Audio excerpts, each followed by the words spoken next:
Elon মাস্কের অধিগ্রহণের শুরু থেকেই একাধিক আইনি লড়াইয়ের কেন্দ্রবিন্দুতে রয়েছে এক্স বা আগে টুইটার নামে পরিচিত সামাজিক যোগাযোগ মাধ্যমটি। সম্প্রতি ইলন মাস্কের বিরুদ্ধে টুইটারের সাবেক কর্মীর আনা $50 কোটি ক্ষতিপূরণ মামলা খারিজ করে দিয়েছে মার্কিন আদালত।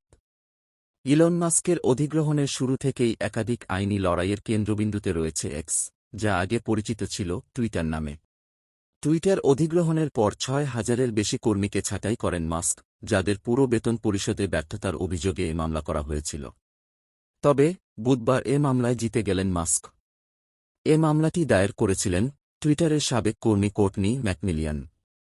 মামলার অভিযোগে বলা হয়, যুক্তরাষ্ট্রের ফেডারেল আইন employee retirement income security act অনুযায়ী টুইটার সেভারেন্স প্ল্যান এ কর্মীদের 3 মাসের বেতন বকেয়া। তবে তারা এর চেয়ে কম বেতন পাওয়ায় $50 কোটি ক্ষতিপূরণ দাবি করেছেন। মঙ্গলবার এ অভিযোগ খারিজ করে মাস্কের প্রস্তাব মঞ্জুর করেছেন Northern district of California district জজ ট্রিনা টম্পসনের রায় অনুসারে টুইটারের ক্ষতিপূরণ প্যাকেজ ইআরআইএস-এর আওতায় পড়ে না। কারণ ছাঁটাইয়ের আগে তারা একটি আলাদা ক্ষতিপূরণ সংশ্লিষ্ট স্কিমের নোটিশ পেয়েছিল।